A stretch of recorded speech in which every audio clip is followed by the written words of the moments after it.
চোখের পানিগুলো top top top top করে পড়তেছে। সাহাবায়ে কেরামগুলো তাকে আছে, সে বলতে চায়, ও গো আল্লাহর নবীর সাহাবীরা, আমাকে একটু সুযোগ করে দাও, আমি পালায় যাব না, আমি শাস্ত্রী গ্রহণ করতে আসব। কিন্তু এই কথাটা সে ভাষায় প্রকাশ করতেছে, কান্না করতেছে। এই মুহূর্তের ভিতরে আল্লাহর পয়গম্বর সাল্লাল্লাহু আলাইহি ওয়াসাল্লামের জলিল কদর সাহাবী হযরত আবু যর ডাক দিয়ে বলে, আমিরুল মুমিনিন, এই যুবকের রিস্ক আমি নিলাম, এই যুবক যদি না আসে আমাকে ফাঁসির কাস্টে ঝোলায় দিবে। সাহাবায়ে কেরাম ডাক দিয়ে বলে, আবু যর, এই যুবক যদি না আসে তাহলে কিন্তু আপনারা মরণ হয়ে যাবে। বলে, সমস্যা নাই, কোনো চিন্তা নাই। যেই যুবক মৃত্যু হওয়ার পরে একজন ব্যক্তিকে কতল করার পরে মিথ্যা কথা না বলে কিসাস নেওয়ার জন্য এখানে উপস্থিত দাঁড়ায় থাকে, এই যুবক কখনো মিথ্যা কথা বলতে পারে না। আল্লাহু আকবার বলেন। আল্লাহর গোলাম যুবক, আল্লাহর গোলাম যুবক প্রতিনিধি বানাইলেন হযরত আবু যর গিফারি রাদিয়াল্লাহু তাআলা আনহুকে। তিনার দায়িত্ব দেওয়া হলো, সময় দেওয়া হলো, যাও যাও, আগামীকালকে আসরের পরে তোমার বিচার কার্য করা হবে। আল্লাহর গোলাম যুবককে একটা ঘোড়ার ব্যবস্থা করে দেওয়া হয়েছে। আল্লাহর গোলাম মদিনা থেকে দ্রুত বেগে বের হয়ে গেছে। বন্ধুদের যত আমানত ছিল সকল আমানত বন্ধুদের কাছে মিটাই দিয়েছে। মাকে ডাক দিয়ে বলে, মা, কতদিন আল্লাহর পয়গম্বরের কবর জিয়ারত করতে গেলাম, কোনোদিন কোনো মুসিবতের ভিতরে পড়ি নাই। তবে মা, এবার একটা ঘটনা হয়ে গেছে, বড় মুসিবত হয়ে গেছে মা, এবার বুঝি বাঁচার বুঝি কোনো উপায় নাই। ও মা, বিদায় দাও, আজকের পর থেকে বুঝি আর কোনোদিন সাক্ষাৎ হবে না। আমি একটু আপনাদের কাছে জানতে চাই, ও বাজান কে আছেন একটু বলেন না দেখি, দুনিয়ার কোনো মা কি কোনো সন্তানকে মৃত্যুর দিকে ঠেলে দেয়? জোরে বলেন। বারবার যখন বলতেছে, এবার মা ডাক দিয়ে বলে, সন্তান, দুনিয়ার এমন কোনো মা নাই যে মা তার সন্তানকে মৃত্যুর দিকে ঠেলে দিবে। ও সন্তান, না না, তোমাকে আমি যাইতে দিতে পারি না। সন্তান ডাক দিয়ে বলে, মা, ইসলামকে প্রতিষ্ঠা করার লক্ষ্যে সর্বোচ্চ জীবনকে আমি বিলীন করে দিয়েছি। আজকে আমার মাধ্যমে ইসলামের একটা বিধান পালন হবে, এই বিধানকে আমি কখনোই কুণ্ঠাবোধ করতে পারি না, আমি দূরে থাকতে পারি না। ও মা, আমাকে বিদায় দিয়ে দাও। মায়ের কাছ থেকে বিদায় নিয়ে আল্লাহর বান্দা বের হয়ে গেছে। এইদিকে আসরে আজান হয়ে গেছে, ওইদিকে আসরে নামাজের পরে এখন পর্যন্ত যুবক যায় না। সাহাবায়ে কেরামের চোখগুলো লাল হয়ে গেছে। আর এই মুহূর্তের ভিতরে যুবক যদি না আসে তাহলে তো আবু যর গিফারির মরণ হয়ে যাবে। সকলের চোখের ভিতরে পানি। আবু যর গিফারি রাদিয়াল্লাহু তাআলা আনহু, বিনা দোষে একজন মানুষকে কতল করা হবে, সাহাবায়ে কেরাম কেউ মেনে নিতে পারে না।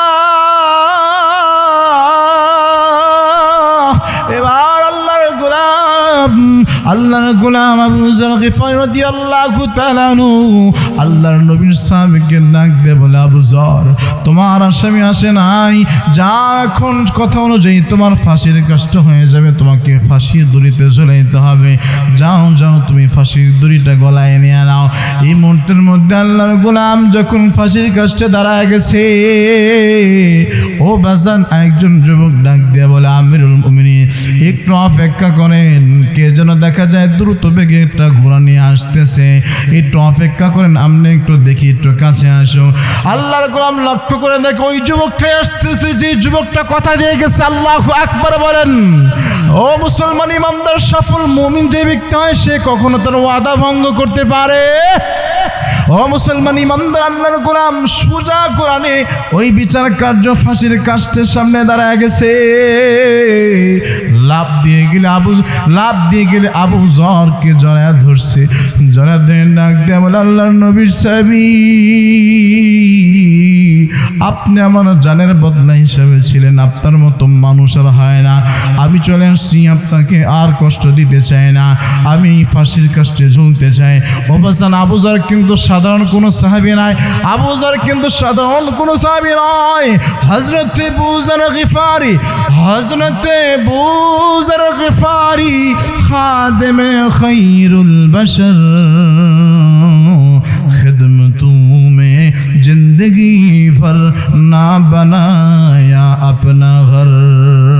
আবু যর এমন একজন ব্যক্তি সারাটা জীবন আল্লাহর পয়গম্বরের খেদমতে বিলীন করে দিয়েছেন, নিজের একটা ঘর পর্যন্ত তৈরি করে নেয়। আল্লাহু আকবার বলেন। এই বাংলার জমিনে কোন নাস্তিক আর বেঈমান যদি কোরআনের বিরুদ্ধে কথা বলার চেষ্টা করে, আল্লাহর পয়গম্বরের চরিত্র নিয়ে কথা বলার চেষ্টা করে, এই বাংলার জমিনে তৌহিদি জনতা এই নাস্তিক বেঈমানদেরকে জুতা পিটা করে বাংলার জমিন থেকে বিতাড়িত করবে। ঠিক কিনা ঠিক বলে? আরো জোরে চিল্লাবেন, আমাদের মালিক কে? আমার মালিক আল্লাহ। আমি যখন নামাজে দাঁড়াই, দুনিয়ার কেউ দেখুক আর না দেখুক, একজন দেখে, তিনি কে? আর জোরে বলেন, তিনি কে? আল্লাহ পাক রব্বুল আলামিন দেখে আমি নামাজ পড়তেছি, আমার নামাজের অবস্থা কি? নামাজের ভিতরে কি দোকানের হিসাব করলাম, না নামাজের ভিতরে কাজের হিসাব করতেছি? কেউ দেখে না, দেখেন একজন, তিনি কে? ও মুসলমান ইমানদার আল্লাহর গোলাম, এই জন্য আল্লাহ রাসূল শিখাই দিয়েছেন, বান্দা তুমি নামাজে যখন দাঁড়াবা, তোমার যদি আল্লাহ তাআলাকে দেখার মতো সামর্থ্য থাকে, আল্লাহ তাআলাকে দেখে নামাজ পড়ো। আর যদি এমনটা না হয়, কমস কম এমনটা মাথার ভিতরে ঢোকাও, আমার মালিক আল্লাহ, আমি যখন নামাজ পড়ি আমার মালিক তো এটা দেখতেছে। বলেন তো দেখি, এই চিন্তা যদি কোনো আল্লাহর বান্দার ভিতরে থাকে, ওই বান্দার মন কি নামাজ থেকে কখনো বাহিরে যাবে? জোরে বলেন। ও মুসলমান ইমানদার আল্লাহর গোলাম, খুশুখুজুর নামাজ কারে বলে? হযরত আলী রাদিয়াল্লাহু তাআলা আনহুর পায়ের ভিতরে তীর লেগে গেছে, কোনোভাবেই পা থেকে তীর বের করতে পারে না। আরে বাজান, একটু দিলটা নরম করে দেন, পা থেকে তীরটা বের করতে পারতেছে না, ব্যথা লাগে, কাতরাইতেছে। এবার হযরত আলী ডাক দেবেন, ও গো আল্লাহর নবীর সাহাবীরা, তোমরা আমাকে আর কষ্ট দিও না, আমাকে এইভাবে আমার পা থেকে তোমরা তীর বের করতে পারবা না। তাহলে কেমনে বের করব, কেমনে বের করব? বলে আমাকে একটু নামাজে দাঁড়ানোর সুযোগ করে দাও। আমি যখন নামাজে দাঁড়াই, নামাজে দাঁড়ানো অবস্থায় তোমরা আমার পা থেকে তীরটা বের করবা। বাজেন আমার দিলটা একটু নরম করে দেন। আল্লাহর পয়গম্বর রাসূলুল কদর সাহাবী হযরত আলী যখন নামাজে দাঁড়ায় গেছে, সাহাবে কাম তার পা থেকে যখন তীরটা বের করে নিয়েছে, নামাজ শেষ হওয়ার পর ডাক দিয়ে বলতেছে, গো আল্লাহর নবীর সাহাবী, ও আলী, তোমার পা থেকে যে আমরা তীরটা বের করছি তুমি টের পাইছনি? আল্লাহর পয়গম্বর রাসূলুল কদর সাহাবী ডাক দিয়া বলে, ও গো আল্লাহর নবীর সাহাবীরা, আল্লাহর কসম করে বলি, আমার পা থেকে তীর বের হয়েছে, বিন্দু মাত্র আমি অনুভব করি নাই। আল্লাহু আকবার বলেন। আর জোরে বলেন আল্লাহু আকবার। আর আমাদের নামাজের অবস্থা হলো এটা, আমাদের নামাজের খুশুখুজুর অবস্থা হলো এটা। যদি নামাজের ভিতরে পায়ে বা হাতে মশা বসে, কথা কর না কেন? আগে মশা মারি, তারপরে আমরা নামাজ পড়ি, কথা বলেন না? ও মুসলমান ইমানদার আল্লাহর গোলাম, এই খুশুখুজুর নামাজের দ্বারা কিন্তু ইমানদার হওয়া যাবে না। এমনভাবে নামাজ পড়ে স্থিরভাবে দাঁড়াও, দিলটা একনিষ্ঠভাবে করো, যেই কাজ করলে, যেইভাবে থাকলে আমার আল্লাহ তাআলা খুশি হয়ে যায়। ও মুসলমান ইমানদার আল্লাহর গোলাম, আল্লাহ পাক রব্বুল আলামিন সফল মুমিনের 2 নম্বর গুণ আল্লাহ তাআলা বর্ণনা করতেছেন। আমার আল্লাহ পাক রব্বুল আলামিন জানিয়ে দিয়েছেন, ওয়াল্লাযীনা হুম আনিল লাগবি মুরিদুন। আমার আল্লাহ পাক রব্বুল আলামিন বলে, সফল মুমিন হলো তারা অনর্থক কথাবার্তা এমন কাজ করে না যারা, অনর্থক কথাবার্তা কাজ যারা করে তারা তো সফল মুমিন হতে পারে না। তাফসীরের কিতাবের ভিতরে আসছে, ও মুসলমান ইমানদার আল্লাহর গোলাম, তাহলে অনর্থক কথা বলতে কি জিনিস বোঝা যায়? ও মুসলমান ইমানদার আল্লাহর গোলাম, তাফসীরের কিতাবের ভিতরে আসছে, যে কথা এবং কাজ আখিরাতের কাজে লাগে না, সব কিছুই হলো অনর্থক কথাবার্তা কাজ।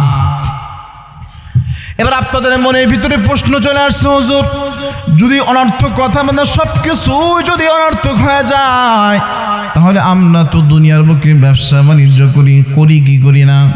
কথা বলেন না কেন? আমরা ব্যবসা বাণিজ্য করি, আমরা দোকানদারি করি, আমরা চাকরি বাকরি করি, তাহলে এগুলো কি কোনো কাজে আসবে না?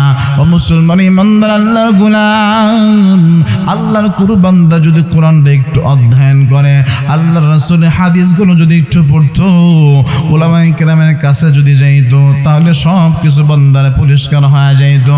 ও মুসলমান ইমানদার আল্লাহর গোলাম, এগুলো হওয়ার জন্য দুইটা কাজ করতে হবে। দুইটা শর্ত যদি কোনো আল্লাহ তাআলার বান্দা মানতে পারে, বান্দার ব্যবসাটা ইবাদত হয়ে যাবে, বান্দার রাতের বেলা ঘুমানো ইবাদত হয়ে যাবে, বান্দার চাকরিটা ইবাদত হয়ে যাবে। আপনি যখন চাকরি থেকে বাসায় আসছেন, রাতের বেলা যখন আপনি ঘুমাইতে গেছেন, আপনি যদি চিন্তা করেন রাতের বেলা ঘুমাইলে শরীরটা ঝরঝরা হয়ে যাবে, সকালবেলা আবার চাকরি চলে যাব, মোটেই এমন চিন্তা করা যাবে না। ও মুসলমান ইমানদার আল্লাহর গোলাম, আপনার মাথায় চিন্তা থাকতে হবে, আমি কাজ করে আসছি, আমি রাতের বেলা ঘুমাইতে গেলাম, সকালবেলা মসজিদের জবান থেকে যখন আজানের ধ্বনি চলে আসবে, সকালবেলা আমি জামাতের সাথে নামাজ পড়বো, আমার ঘুমটা ক্লিয়ার হয়ে গেল, আল্লাহ পাক রব্বুল আলামিনের বেদন ফরজ নামাজটা হয়ে গেল, আপনার দিলের ভিতরে প্রশান্তি চলে আসবে। ও বান্দা, এক নাম্বার যেটা বলতেছিলাম, পরিশুদ্ধ নিয়ত আপনার থাকতে হবে যে আমার রাতের বেলা ঘুম হয়েছে, সকালবেলা ফজরের নামাজ জামাতের সাথে পড়বো, তারপরে সকালবেলা আমি ব্যবসার কাজে বের হয়ে যাব, হালাল রুজি উপার্জন করব, চাকরি করব, কোনো দুর্নীতি করব না, ঘুষ খাবো না, সুদ খাবো না। এই নিয়ত যদি আপনার থাকে, আপনি উপার্জন করলেন, আপনার সন্তানাদি পিতা মাতা আত্মীয় স্বজন যারা আপনার কাছে হক পায়, তাদের হকগুলো বুঝিয়ে দেওয়ার চিন্তায় আপনি যদি হালাল পন্থায় চলেন, আল্লাহ রাসূল সাল্লাল্লাহু আলাইহি ওয়াসাল্লাম জানিয়ে দিয়েছে, আরে উম্মতের দল, তোর ঘুমানোটা ইবাদত হয়ে যাবে, তোর ঘুমানো ইবাদত হবে, এ বান্দা তোর ব্যবসাটা ইবাদত হয়ে যাবে। ও মুসলমান ইমানদার আল্লাহর গোলাম, দ্বিতীয় নম্বর শর্ত হলো, যেই কাজের ভিতরে আল্লাহ তাআলার সন্তুষ্টি আছে, যেই কাজটা করলে আমার পয়গম্বরের সন্তুষ্টি পাওয়া যাবে, এই দুইটা শর্ত যদি আপনি সমন্বয় করে আপনি ব্যবসা করেন, আপনার ব্যবসাটা হালাল হয়ে যাবে। আপনার ব্যবসা রাতের বেলা ঘুমাইতে গেলে আপনার ইবাদত, দিনের বেলা আপনি পরিশ্রম করতেছেন ইবাদত, কারণ ইন্নামাল আমালু বিন্নিয়াত, ঠিক না? ঠিক বলেন, নিয়তের উপর সমস্ত কাজের নির্ভরশীল থাকে। ও মুসলমান ইমানদার আল্লাহর গোলাম, এই জন্য আমি বলতেছিলাম, আল্লাহ পাক রব্বুল আলামিন জানিয়েছেন, ওয়াল্লাযীনা হুম আনিল লাগবি মুরিদুন।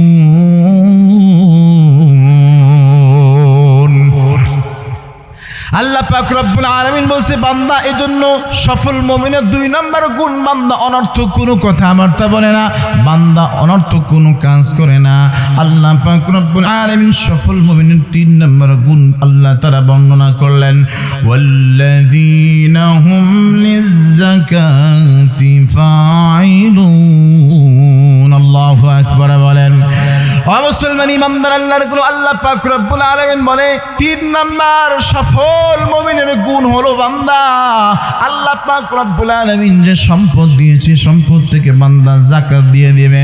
ও মুসলমান ইমানদার আল্লাহর গোলাম, যাকাতের দুইটা অর্থ। এক নম্বর যাকাতের অর্থ হলো পবিত্র করা, পরিষ্কার করা, ঠিক না? ঠিক বলেন। দুই নম্বর যাকাতের অর্থ হলো বৃদ্ধি পাওয়া। অথচ আমাদের মানসিকতা হলো এমন, হুজুর যাকাত দেব তো টাকা যাকাত দেব, যাকাত দিলে তো টাকা কমে যাবে, সম্পদ কমে যাবে, এই জন্য যাকাত দেয় না। কথা বলেন না কেন? ও মুসলমান ইমানদার আল্লাহর গোলাম, যাকাত দেয় না। আমি আপনাদের কাছে একটু জানতে চাই, আমি আপনার যে জামাটা পরে আছি, বলেন তো দেখি, এক সপ্তাহ, 3 দিন, 5 দিন, 7 দিন যখন গায়ে দিই, গায়ে দেওয়ার পরে এই জামার উপরে ময়লা হয় কি হয় না? আরো জোরে বলেন।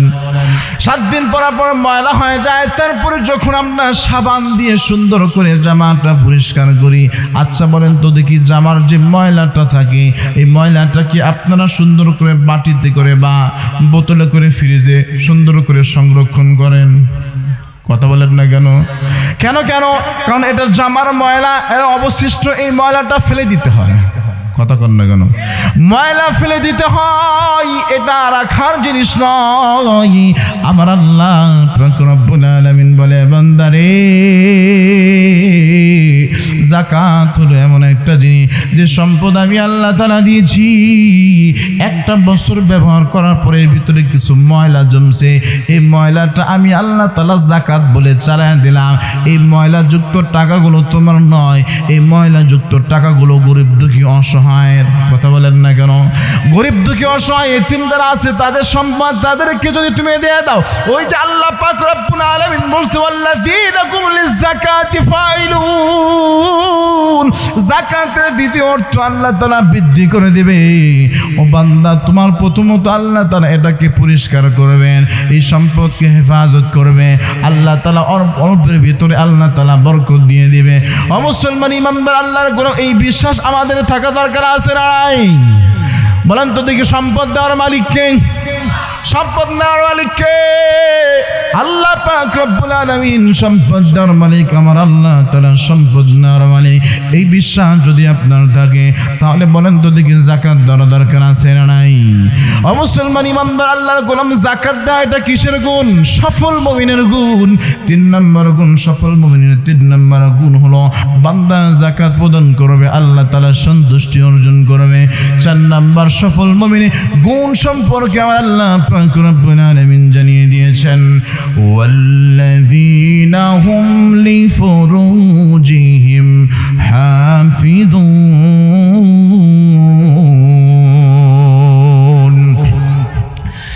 মুসলমান ইমানদার, আল্লাহ পাক রব্বুল আলামিন জানিয়েছেন, হে বান্দা, 4 নম্বর সফল মুমিনের গুণ হলো বান্দা তার লজ্জাস্থানকে হেফাজত করবে। লজ্জাস্থানকে বান্দা হেফাজত করবে। কোন জায়গায় হেফাজত করবে, কোন জায়গায় ব্যবহার করবে? আমার মালিক আল্লাহ স্পষ্ট ভাষায় সুন্দর করে জানিয়ে দিলেন, ইল্লা আলা আজওয়াজিহিম আও মা মালাকাত আইমানুহুম ফাইন্নাহুম গায়রু মালুমিন। আল্লাহু আকবার বলেন। আমার আল্লাহ পাক রব্বুল আলামিন জানিয়ে দিয়েছেন, হে বান্দা, তুমি তোমার লজ্জাস্থানকে হেফাজত করো, তবে তোমার স্ত্রী এবং তোমার বাদী যারা আছে, যেটা বৈধ আমি আল্লাহ তাআলা করেছি, সেখানে তোমাদের হেফাজত করার দরকার নাই। ফামান ইবতাগা ওয়ারাআ যালিকা ফাউলাইকা হুমুল আদুন।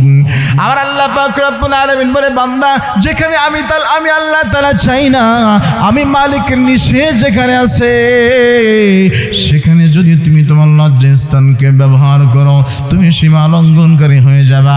আর সীমা লঙ্ঘনকারী স্থান হলো জাহান্নাম। কথা বলেন না কেন? ফাআম্মা মান তাগা ওয়া আসারাল হায়াতাদ দুনিয়া ফাইন্নাল জাহিমা হিয়াল মাওয়া। আমার মালিক আল্লাহ তাআলা ডাক দিয়ে বলে, বান্দা, ও বান্দা, আমি আল্লাহ তাআলা যে বিধানটা তোমাকে দান করেছি, এই বিধান যদি তুমি পুঙ্খানুপুঙ্খানু মানো তাহলে তুমি মুমিন। আর যদি তুমি অস্বীকার করো, এর বিরোধিতা করো, তাহলে তুমি নাফরমান, তুমি সীমা লঙ্ঘনকারী। আর সীমা লঙ্ঘনকারী স্থান হলো জাহান্নাম। ঠিক না? ঠিক বলেন। ও মুসলমান ইমানদার, আল্লাহর গোলাম, আল্লাহ পাক রব্বুল আলামিন আমাদেরকে হেফাজত করছে, অথচ আমরা দেখি বিভিন্ন জায়গার ভিতরে আমরা দেখি নিজের লজ্জাস্থানের কোনো হেফাজত নাই, নিজের ইজ্জত সম্মানের কোনো হেফাজত নাই। কথা বলেন না কেন? ও মুসলমান ইমানদার, আল্লাহর গোলাম, আমি বলতেছিলাম আল্লাহ পাক রব্বুল আলামিন সফল মুমিন হবে কারা, তাদের গুণগুলো আমার আল্লাহ তাআলা বর্ণনা করতেছেন। আমার আল্লাহ পাক রব্বুল আলামিন 4 নম্বর সফল মুমিনদের 5 নম্বর সফল মুমিনদের গুণ আল্লাহ পাক রব্বুল আলামিন বর্ণনা করতেছেন। আল্লাহ পাক রব্বুল আলামিন বলেন, ওয়াল্লাযীনা হুম লিআমানাতিহিম ওয়া আহদিহিম রাউন। আল্লাহ পাক রব্বুল আলামিন এই আয়াত কারিমার ভিতরে 2টা বিষয় একসাথে করছেন। 5ম এবং 6ষ্ঠ নম্বর গুণ আল্লাহ তাআলা একসাথে নিয়ে আসছেন। আবার আল্লাহ পাক রব্বুল আলামিন বলে, ওয়াল্লাযীনা হুম লিআমানাতিহিম, আমানতের বিষয়টা আল্লাহ পাক রব্বুল আলামিন নিয়ে আসছেন। ও বাজান, যার আমানতদারি ঠিক নেই তার ঈমান নাই, ঠিক না? ঠিক বলেন। আল্লাহ রাসূল সাল্লাল্লাহু আলাইহি ওয়াসাল্লাম বলেছেন, লা ঈমান লিমান লা আমানাতা লাহু, যার আমানতদারি ঠিক নেই তার ঈমান ঠিক নাই। আমানত এটা অত্যন্ত গুরুত্বপূর্ণ একটা ইবাদত। এই আমানতদারি যারা ঠিক রাখবে, আমার আল্লাহ পাক রব্বুল আলামিন ওই বান্দাকে দুনিয়াতেও আল্লাহ তাআলা উত্তম জাযা দান করবে। আমানতের খেয়ানত আমাদের সমাজের লোক মনে করে না, কথা কর না কেন? আমানতের খেয়ানত কম না বেশি? অনেক বেশি আমানতদারি আমাদের দেশে বর্তমান নাই বললেই চলে। ও মুসলমান ইমানদার আল্লাহর গোলাম, কিন্তু আমানতের বড় দাম।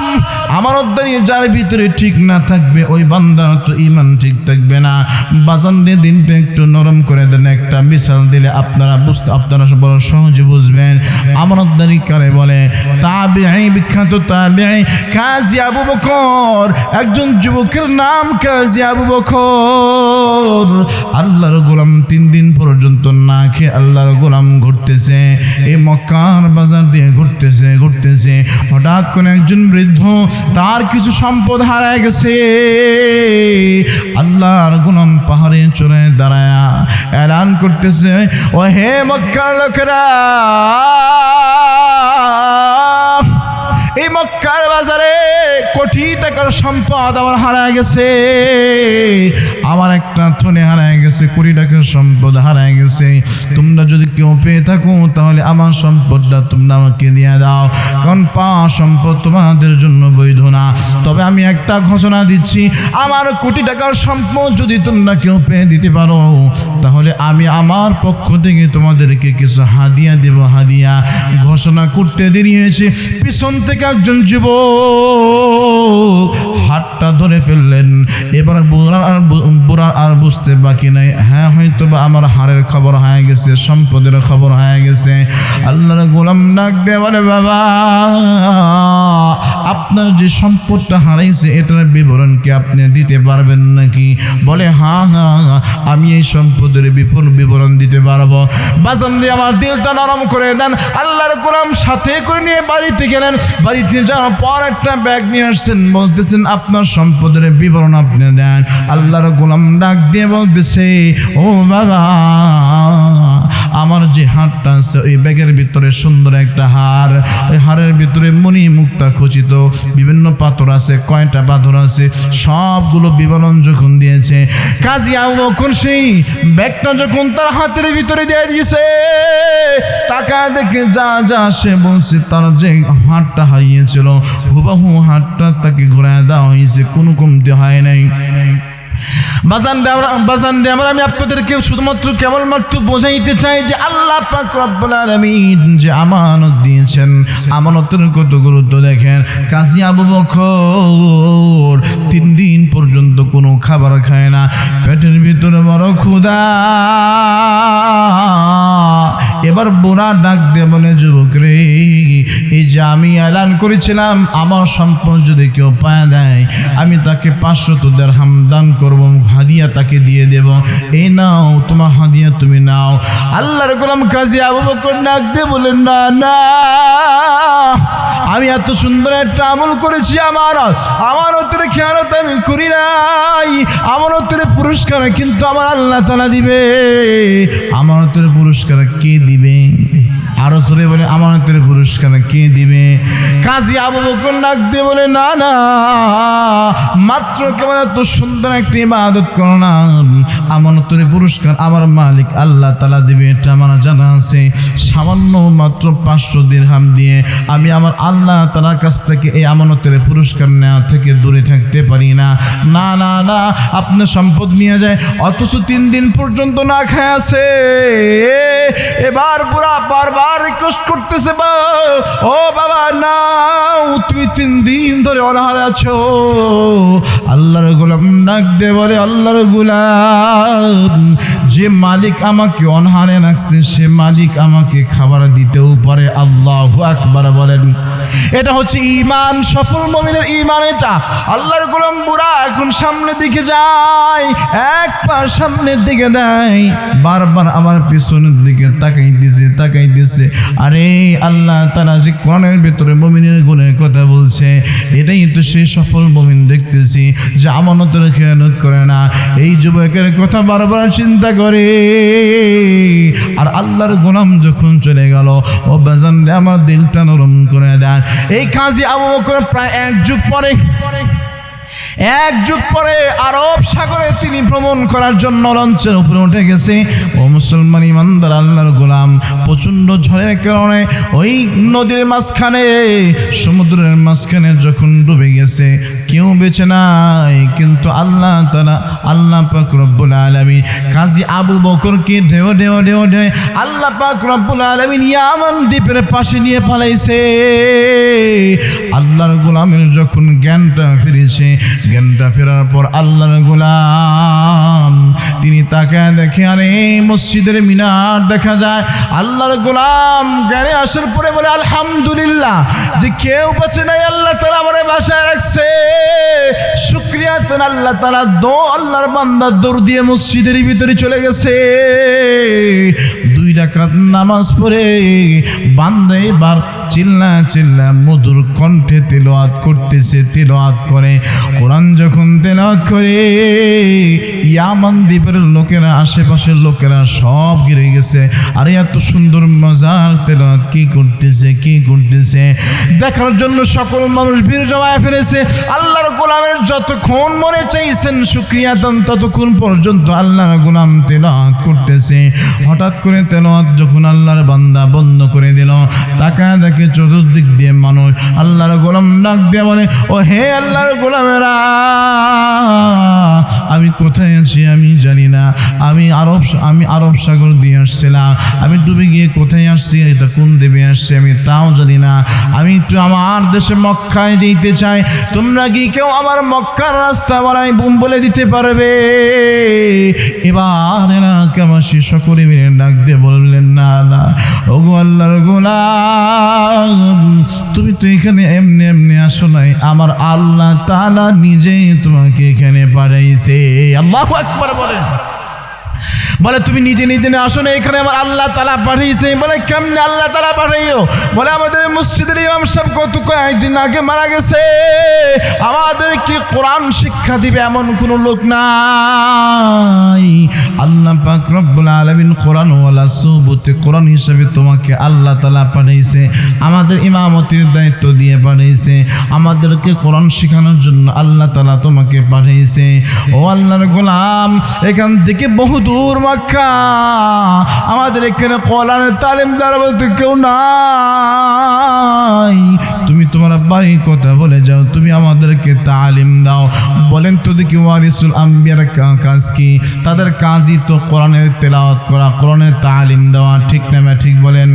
আল্লাহর গোলাম কোরআনের তালিমের খাতিরে সেখানে রয়ে গেল।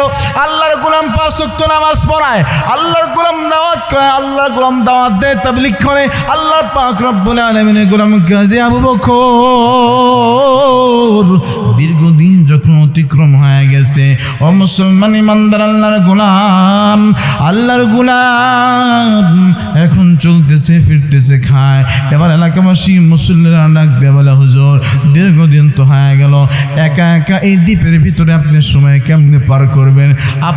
আপনি তো একজন যুবক মানুষ, আপনার তো একটা সঙ্গীর দরকার। কথা বলেন না কেন? আপনার একটা সঙ্গীর দরকার। তবে একটা কথা, আমাদের এই দ্বীপের ভিতরে সর্বপ্রথম যে মুসলমান হয়েছিল, ওই ব্যক্তির একটা রাজকীয় সুন্দর একটা কন্যা আছে। আল্লাহর গোলাম দুনিয়া থেকে বিদায় নিয়েছে, তবে তার আমল আখলাক এত ভালো, এতদিন ধরে মহিলা এই দ্বীপের ভিতরে আর একজনও নাই। তবে আপনার যে আমল, ওই আল্লাহর বান্দির যে আমল, সুন্দর মিল আছে, আপনি চাইলে তাকে আমরা বিবাহের প্রস্তাব করতে পারি। আল্লাহর বান্দিকে ডাকতে বলে, আল্লাহর বান্দি, আমাদের একজন ইমাম সাহেব আছে, এমন ইমাম সাহেব যে আমাদেরকে সুন্দর করে মজা করে কোরআন তেলাওয়াত শেখায়, দ্বীনের শিক্ষা দেয়। ইমাম সাহেব অনেক ভালো মানুষ, তুমি চাইলে তার সাথে আমরা বিবাহ বন্ধনে আবদ্ধ করতে চাই। আল্লাহর বান্দি রাজি হয়ে গেছে। এখন যখন তারা বিবাহ বন্ধন হয়ে গেছে, বিবাহ শাদী হয়ে গেছে, রাতের বেলা যখন বাসর ঘরে ঢুকছে কাজী আবু বকর সর্বপ্রথম যখন বাসর ঘরে ঢুকছে চেহারার দিকে যখন তাকাইছেন, তাকানোর পরে সর্বপ্রথম তার চোখটা তারা গলার নিচে গিয়েছে। গলার ভিতরে সুন্দর একটা হাড় ছিল। ও মুসলমান ইমানদার আল্লাহর গোলাম, ওই যে মুসল্লিরা বলছে বড় বুজুর্গ মানুষ, আল্লাহওয়ালা মানুষ, তার ভিতরে কোনো লোভ নাই, কোনো লালসা নাই, কিন্তু প্রথম চোখটাই তার হাড়ের উপরে গেছে। হাড়ের দিকে যখন তাকায় আছে, এবার আল্লাহর বান্দি ডাক দিয়ে বলতেছে, ও আল্লাহর গোলাম, আল্লাহর গোলাম, আমি তো তোমাকে বড় ভালো জানি, কিন্তু দেখতেছি না না তোমার নজর তো আমার চেহারার দিকে না। এবার কাজী আবু বকর আর চুপ থাকলেন না।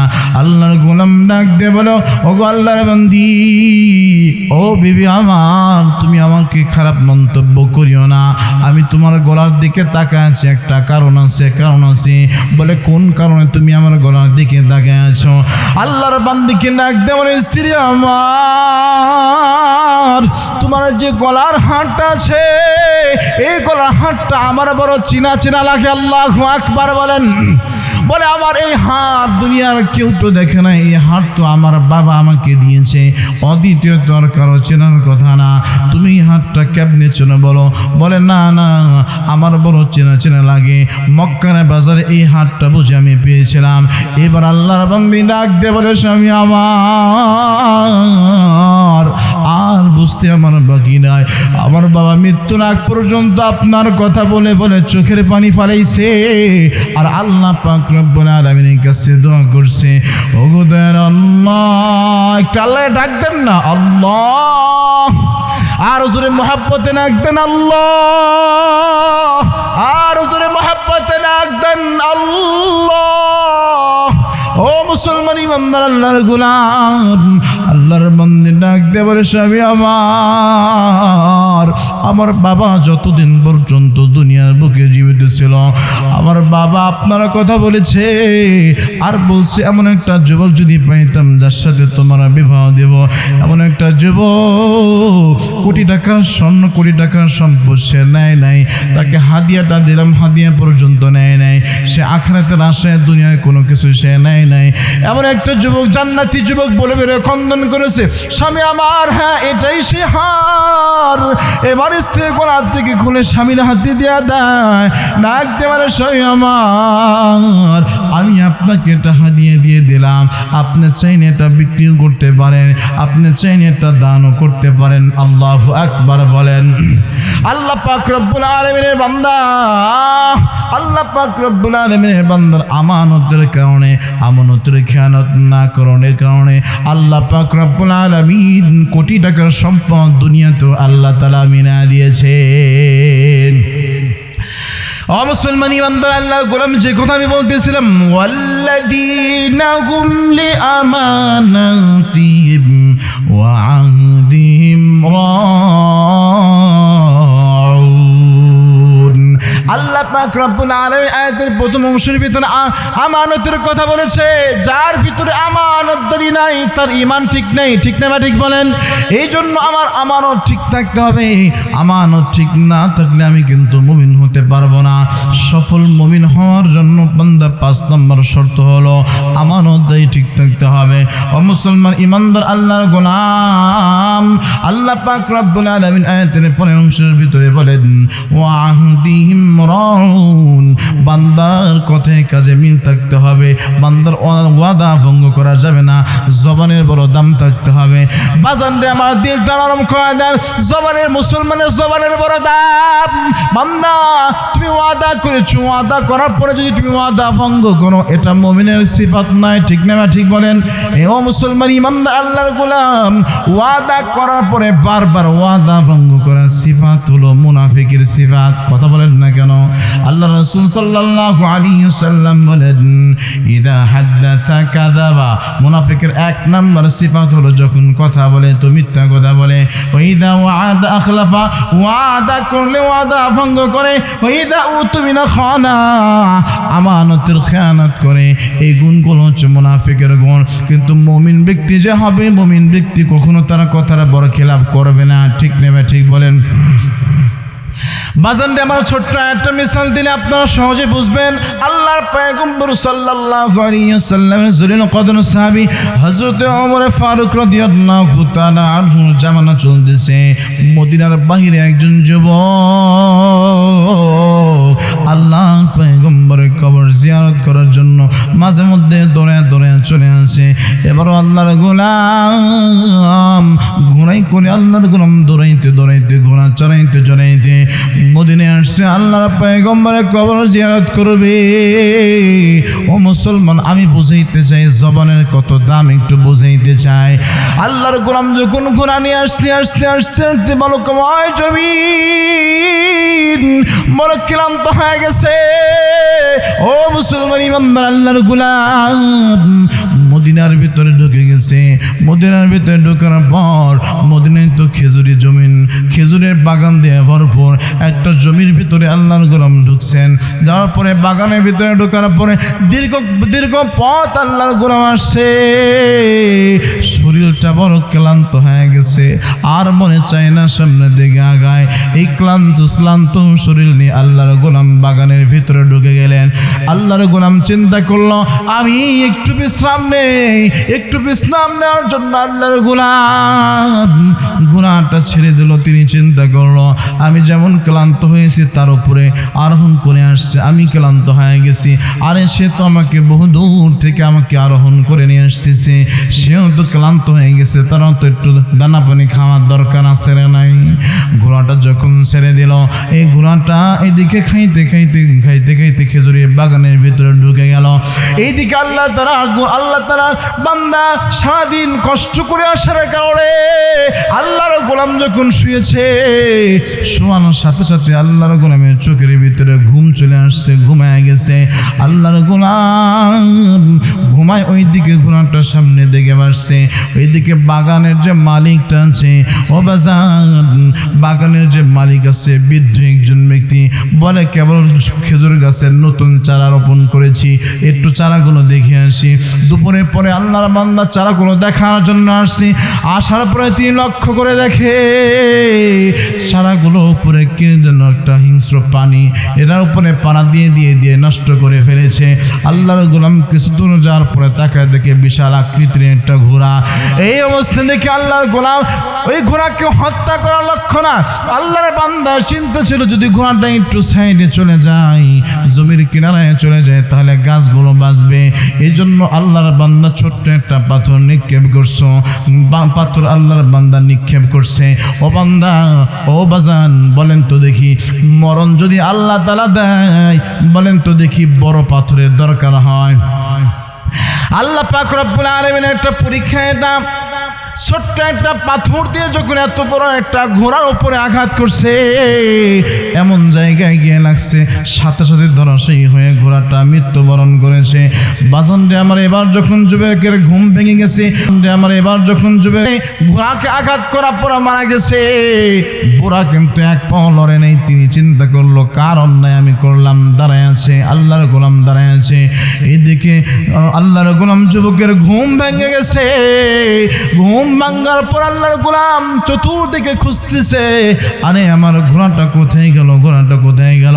একবার ডান দিকে তাকায়, একবার বাম দিকে তাকায়, কোথাও খুঁজে পায় না। হাঁটতে অনেক দূর তাকায়, দেখি একজন বৃদ্ধ মানুষ দাঁড়ায় আছে, তার পাশে ঘোড়াটা মরা অবস্থায় পড়ে আছে।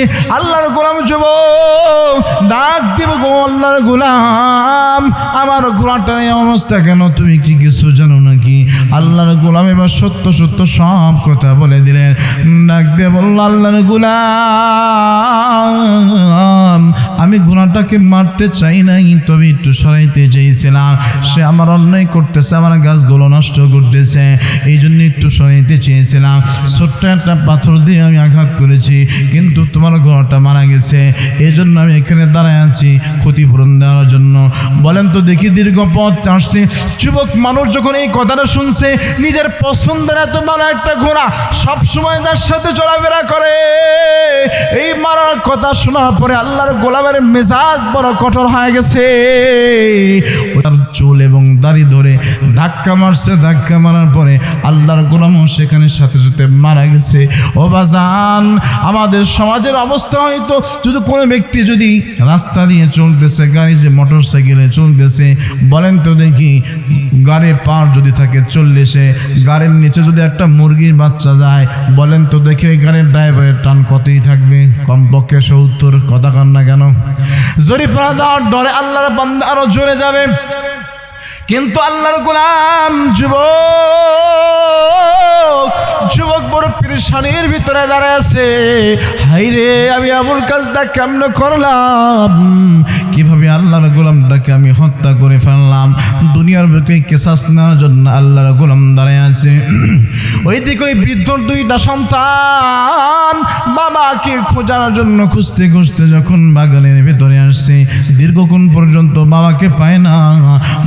বাগানের ভিতরে যখন আসছে, তাকে দেখে একজন যুবক দাঁড়িয়ে আছে, তার পাশে বৃদ্ধ বাবাটা শুয়ে আছে, তার পাশে ঘোড়াটা শুয়ে আছে। ও মুসলমান ইমানদার আল্লাহর গোলাম, আল্লাহর 2 বান্দা ডাক দিয়ে বলল, খবর কি?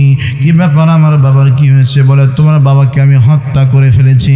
কেমনে কি হয়েছে একটু খুলে বলো। সব কিছু খুলে বলার পরে আল্লাহর গোলাম যুবক ডাক দিয়ে বলে, চলো আমিরুল মুমিনিন হযরত ওমরের কাছে তোমাকে নিয়ে যাব। আমরা তোমাকে কোনো শাস্তি দেব না। ইসলামের খেলাফত চলে, ওমর ইবনুল খাত্তাব তোমাকে শাস্তি দেবে। ও বাজান, আল্লাহর বান্দা যুবক 2 সন্তানের সাথে ওমর ইবনুল খাত্তাব রাদিয়াল্লাহু তাআলা আনহুর কাছে চলে গেছে। কিসাসের বদলে কিসাস। ও বান্দা, কিসাসের পরিবর্তে কিসাস হবে। কানের বদলে কান দিতে হয়, হাতের বদলে হাত দিতে হয়, জানের পরিবর্তে জান দিতে হবে। ও মুসলমান ইমানদার আল্লাহর গোলাম, এবার আল্লাহর গোলাম যুবক ডাক দিয়ে বলে, আমিরুল মুমিনিন, আমি তো এখানে হত্যা করার পরে পালায় যাইতেই পারতাম, কিন্তু পালাই নাই। কারণ আমি আমার কেসাস, আমি আমার শাস্তিটা দুনিয়াতেই নিতে চাইছিলাম। এই জন্যই তো আমি এখানে দাঁড়িয়েছিলাম। ও আমিরুল মুমিনিন, তবে আমাকে একটু সুযোগ দেন। বলে, তুমি কি সুযোগ চাও? বলে, আমি আমার বন্ধুদের সাথে ব্যবসা বাণিজ্য করি, তাদের কিছু আমানত আমার কাছে আছে, তাদের আমানতটা তাদের কাছে বুঝায় দিয়ে আমি আবার আপনার কাছে আসবো। আপনি আমাকে মৃত্যুদণ্ড দেন আর ফাঁসি দেন, আমার কোনো সমস্যা নাই। মুসলমান ইমানদার আল্লাহর গোলাম, বলেন তো দেখি, ফাঁসির রায় যারা হয়ে গেছে তাকে কি ছেড়ে দেওয়া যায়? ওই মুহূর্তের ভিতরে আমিরুল মুমিনিন হযরত ওমর ডাক দিয়ে বলে, না না, তোমাকে তো এমনি এমনি তোমাকে আমরা ছেড়ে দিতে পারি না। তবে তুমি যদি তোমার একটা প্রতিনিধিত্ব এখানে দাঁড় করাইতে পারো, তোমার পরিবর্তে একজন তোমার রিস্ক নিবে। তুমি আসলে তো তোমার ফাঁসি হবে, তুমি না আসলে তার ফাঁসি হয়ে যাবে।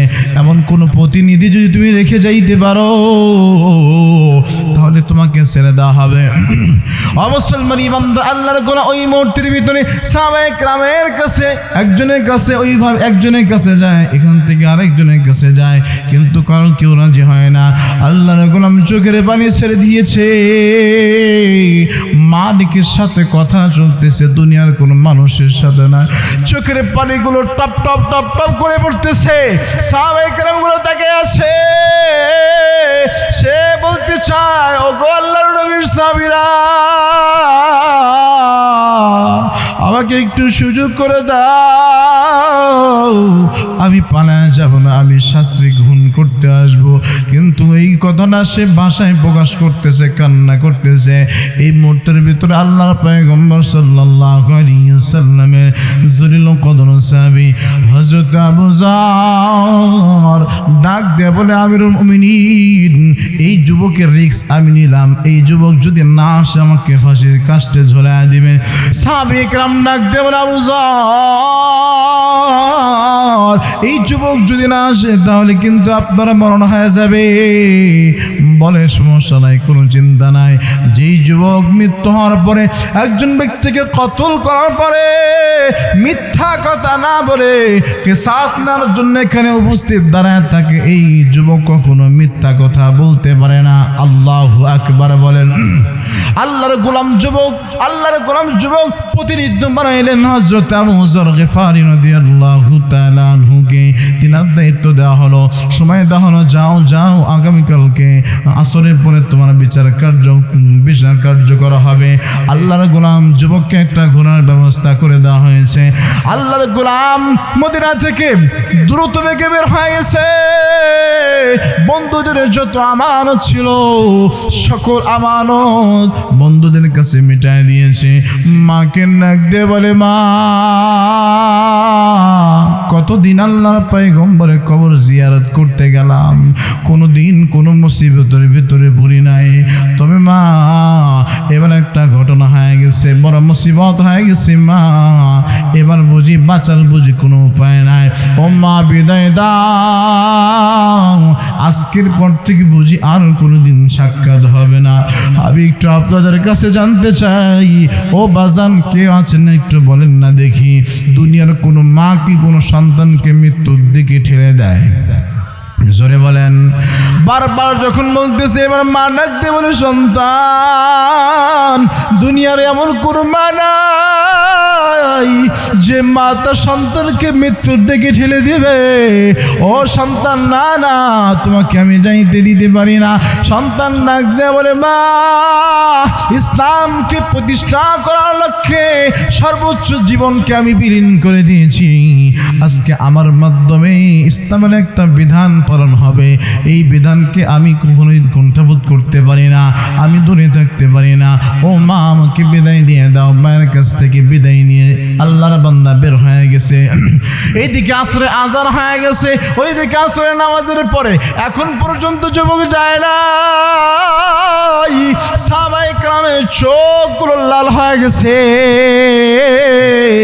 আর এই মুহূর্তের ভিতরে যুবক যদি না আসে তাহলে তো আবু যর গিফারির মরণ হয়ে যাবে। সকলের চোখের ভিতরে পানি। আবু যর গিফারি রাদিয়াল্লাহু তাআলা আনহু, বিনা দোষে একজন মানুষকে কতল করা হবে, সাহাবায়ে কেরাম কেউ মেনে নিতে পারে না। এবার আল্লাহর গোলাম আবু যর গিফারি রাদিয়াল্লাহু তাআলা আনহু আল্লাহর নবীর সাহাবীকে ডাক দিয়ে বলে, আবু যর তোমার আসামি আসে নাই, যা এখন কথা অনুযায়ী তোমার ফাঁসির কাষ্ট হয়ে যাবে, তোমাকে ফাঁসির দড়িতে ঝুলাইতে হবে।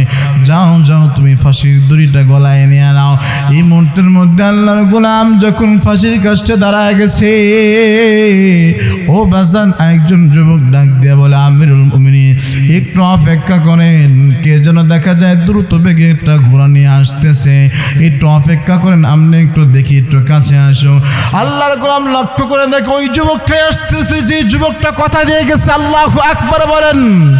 ও মুসলমান ইমানদার সফল মুমিন যে ব্যক্তি হয়, সে কখনো তার ওয়াদা ভঙ্গ করতে পারে? ও মুসলমান ইমানদার আল্লাহর গোলাম সোজা কোরআনে ওই বিচার কার্য ফাঁসির কাষ্টের সামনে দাঁড়ায় গেছে। লাভ দিয়ে গেলে আবু যরকে জড়ায় ধরছে, জড়ায় ধরে ডাক দিয়ে বলে, আল্লাহর নবীর সাহাবী আপনি আমার জানের বদলা হিসাবে ছিলেন, আপনার মতো মানুষ আর হয় না।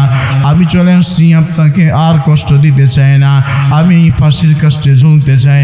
অবস্থান আবু যর কিন্তু সাধারণ কোনো সাহাবী নয়, আবু যর কিন্তু সাধারণ কোনো সাহাবী নয়। হযরতে আবু যর গিফারি খাদেমে খায়রুল বশর, खिदमतों में जिंदगी भर ना बनाया अपना घर। আবু যর এমন একজন ব্যক্তি সারাটা জীবন আল্লাহর পয়গম্বরের খেদমতে বিলীন করে দিয়েছে, নিজের একটা ঘর পর্যন্ত তৈরি করে নেয়। আল্লাহু আকবার বলেন। আরেকটা আবু যরকে আমরা চিনি। আবু যর কেমন সাহাবী? আল্লাহর পয়গম্বর সাল্লাল্লাহু আলাইহি ওয়াসাল্লাম বসে আছে, এমত অবস্থায় আল্লাহর ফেরেশতা জিবরীল আল্লাহর পয়গম্বরের কাছে আসতেছে। আল্লাহর পয়গম্বরের কাছে এসে মুস্কি মুস্কি হাসতেছে, ডাক দেয়া বলে, পয়গম্বর ওই যে চাদর মুড়ি দিয়ে আসতেছে এটা আপনার সাহাবী আবু যর। আল্লাহর পয়গম্বর ডাক দে বলে, আল্লাহর পয়গম্বর ডাক দে বলে, জিবরীল আমার সাহাবী আবু যরকে তুমি কেমনে চলে একটু জানতে চাই। আল্লাহর পয়গম্বরকে ডাক দে বলে, পয়গম্বর আমি শুধু একা জিবরাইল চিনি বিষয়টা কিন্তু এমন নয়, আপনার সাহাবী আবু যরকে আসমান জমিনের যত ফেরেশতা আছে সকল ফেরেশতারা আপনার সাহাবী আবু যরকে চেনে। আল্লাহু আকবার বলেন। ও মুসলমান ইমানদার আল্লাহর গোলাম, কথাগুলো দিল দিয়ে বুঝবেন। কেন চিনে? কেন চিনে? আল্লাহর পয়গম্বর ডাক দিয়ে বলে, হে জিবরাইল আমার এই সাহাবী তোমাদের কাছে এত পরিচিত কেন একটু জানতে চাই। ডাক দিয়ে বলে, পয়গম্বর আপনার এই সাহাবী 24টা ঘন্টা সবসময় পড়ে কুল হুয়াল্লাহু আহাদ আল্লাহুস সামাদ লাম ইয়ালিদ ওয়া লাম ইউলাদ ওয়া লাম ইয়াকুল লাহু কুফুয়ান আহাদ। পারেন না একটু পড়েন না। কুল হুয়াল্লাহু আহাদ আল্লাহুস সামাদ লাম ইয়ালিদ ওয়া লাম ইউলাদ ওয়া লাম ইয়াকুল লাহু কুফুয়ান আহাদ। ও মুসলমান ইমানদার আল্লাহর গোলাম, আল্লাহর ফেরেশতা জিবরাইল ডাক দেয়া বলে, পয়গম্বর আল্লাহর বান্দা আপনার সাহাবী আবু যর 24টা ঘন্টা আল্লাহ তাআলার বরত্ব প্রকাশ করে সব সময় সূরা ইখলাস তেলাওয়াত করে। এই জন্য আল্লাহ পাক রব্বুল আলামিন সকল ফেরেশতাদের মাধ্যমে আপনার সাহাবী আবু যরকে পরিচিত করে দিয়েছে। ও মুসলমান ইমানদার আল্লাহর গোলাম, যে কথা আমি বলতেছিলাম যে মুমিন কখনো তার জবান নড়াচড়া করতে পারে। আরো জোরে বলেন। আল্লাহর গোলাম যুবক ইচ্ছা করলেই পালায় যেতে পারত, কিন্তু যুবক সব দেনাপানা সব কিছু দিয়া আল্লাহর গোলাম ফাঁসির কাছে দাঁড়ায় গেছে। আবু যর নেমে চলে আসছে। এবার প্রত্যেকটা সাহাবীর চোখের ভিতরে পানিগুলো ঠলবলো করতেছে। আরে আবু যুবক জীবনে দেখি নাই মৃত্যু থেকে পালায় না, মৃত্যুর কাছে দাঁড়ানোর জন্য চলে আসছে। এমন সত্যবাদী যুবক দুনিয়াতে আর একটাও হইতে পারে না। তাকে যখন ফাঁসির কাছে ঝোলায় দেবে বাজান রে, প্রত্যেকটা সাহাবীর চোখে পানিগুলো ঠলবলো করতেছে। ওই মুহূর্তের ভিতরে আল্লাহ পাক রব্বুল আলামিন ওই যে দুইজন বিচার দাঁড় করছে, ওই দুইটা যুবক ওই বাবার সন্তানদের দিলের ভিতরে আল্লাহ তাআলার রহমত দিয়া দিছে। আল্লাহু আকবার বলেন। হযরত ওমর তিনারও মনে চায় না এমন সত্যবাদী যুবককে কতল করবে, এমন সত্যবাদী যুবককে ফাঁসির কাস্টে ঝুলাইবে। অবজান এবার আমিরুল মুমিনিন তো এমন একজন আমিরুল মুমিনিন, সারা দুনিয়া যদি একদিকে যায় আল্লাহর কোরআন যদি একদিকে যায়, বলেন তো দেখি হযরত ওমর কোনটা নেবে? আল্লাহর কোরআনই সে আগেটা নেবে, আগেই সে আল্লাহ তাআলার কোরআন নেবে। যদি চোখ দিয়ে পানি পড়তেছে এমন সত্যবাদী যুবককে কতল করতে মনে চায় না, ফাঁসি দিতে মনে চায় না, কিন্তু আল্লাহর গোলাম কোরআনের কাছে তার হাতটা বাঁধা। ও মুসলমান ইমানদার আল্লাহর গোলাম, হযরত ওমর তার ভিতরে আল্লাহ তাআলার ভয় বেশি না কম? আরো ধরেন বেশি না কম? আল্লাহ পাক রব্বুল আলামিন তার কলিজার ভিতরে এমন ভয় দিয়ে দিয়েছে যে ওমরের পরিচয়টা আমরা একটু জেনে আসি চলেন। হযরত ওমর তো এমন একজন ব্যক্তি, ও মুসলমান ইমানদার আল্লাহর গোলাম, যে আল্লাহর পয়গম্বরকে কতল করার জন্য রওনা হয়ে গিয়েছিল।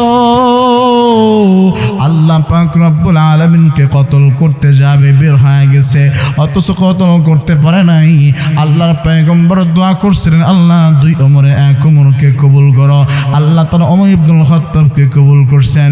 ও মুসলমান ইমানদার আল্লাহর গোলাম, ওমরের ভিতরে কেমন তাকওয়া একটু আমরা জেনে আসি। ও মুসলমান ইমানদার আল্লাহর গোলাম ওমর যখন দুনিয়া থেকে বিদায় নিয়েছে, আল্লাহর নবীর সাহাবী যার হাদিসগুলো পাতায় পাতায় বুখারী তিরমিজি প্রত্যেকটা কিতাবের পাতায় পাতায় যার হাদিস পাওয়া যায়, হযরত আবু হুরায়রা ডাক দিয়ে বলে, ওগো আল্লাহর নবীর সাহাবীরা,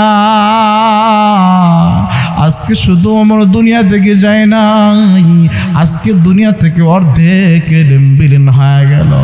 ও বাজান, দিলটা নরম করে দেন। আল্লাহর গোলাম যখন এই কথা বলেছে, আল্লাহর নবীর সাহাবীরা ডাক দিয়ে বলে, ও আবু হুরায়রা, এমন কথা তুমি কেমনে বলতেছো? কেমনে বলো? এখন পর্যন্ত আব্দুল্লাহ ইবনে আব্বাস জীবিত আছে, আব্দুল্লাহ ইবনে মাসউদ জীবিত আছে, আব্দুল্লাহ ইবনে জুবায়ের জীবিত আছে। এত বড় বড় ইলমধারী সাহাবীগুলো থাকতে তুমি বলো ইলম বিলীন হয়ে গেছে। এমন কথাটা তুমি কেমনে বলতে পারলে একটু জানতে চাই।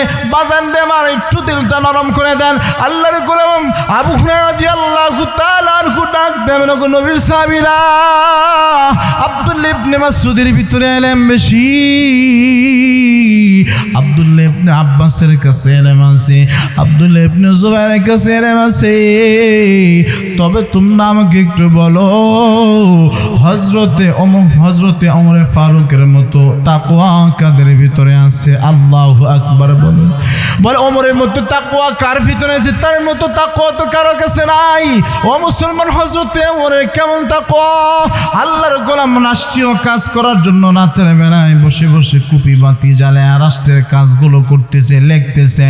বাজান রে, দিলটা একটু নরম করে দেন। তাকওয়া আল্লাহ তাআলার ভয়, তাকওয়া যার করি যায় যত বেশি হবে, ওই বান্দা আল্লাহ তাআলা তত বেশি পেয়ারা হয়ে যাবে। সুবহানাল্লাহ বলেন। ও বাজান, হযরত ওমর রাতের বেলায় বসে বসে কুপি বাতি জ্বালায় লিখতেছে, কুপি বাতি জ্বালায় রাষ্ট্রীয় কাজ পরিচালনা করতেছে। ও মুসলমান ইমানদার আল্লাহর গোলাম, হঠাৎ করে তার বিবি ঘরের দরজার সামনে এসে ডাক দিয়া, আসসালামু আলাইকুম ইয়া আমিরুল মুমিনিন। ডাক দিতে দেরি হয়েছে, সালাম দিতে দেরি হয়েছে, কুপি বাতি নিভাই তারা দেরি করে নাই।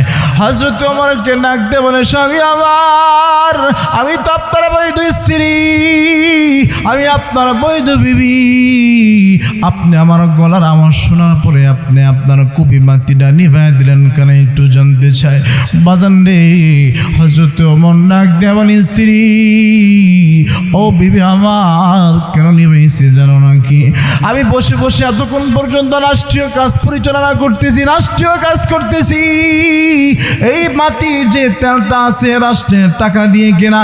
ও বাজান, হযরত ওমর ডাক দিয়ে বলে, বিবি আমার, এখন যখন তুমি আমার কাছে আসছো, এখন যদি তোমার সাথে আমি প্রেমের আলাপ করি, আমার মালিক আল্লাহ, আমাদের মালিক কে?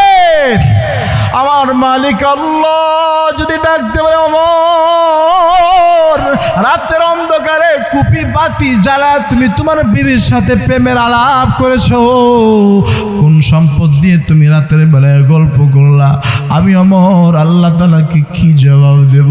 ও বাজান, কেমন তাকওয়া থাকলে একজন রাষ্ট্রপ্রধানের এমন মানসিকতা আছে। অর্ধ জাহানের খলিফা হযরত ওমর।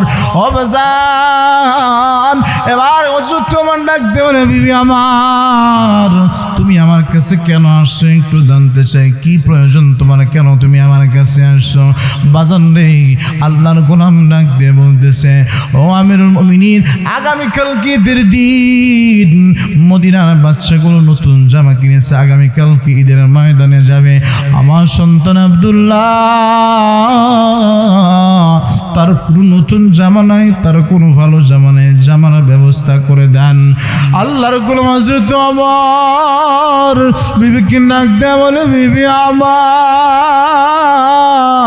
আমি রাষ্ট্রপ্রধান হতে পারি, তবে আমার কাছে জামা কেনার মতো কোনো টাকা নাই। আল্লাহু আকবার বলেন, আর আল্লাহু আকবার।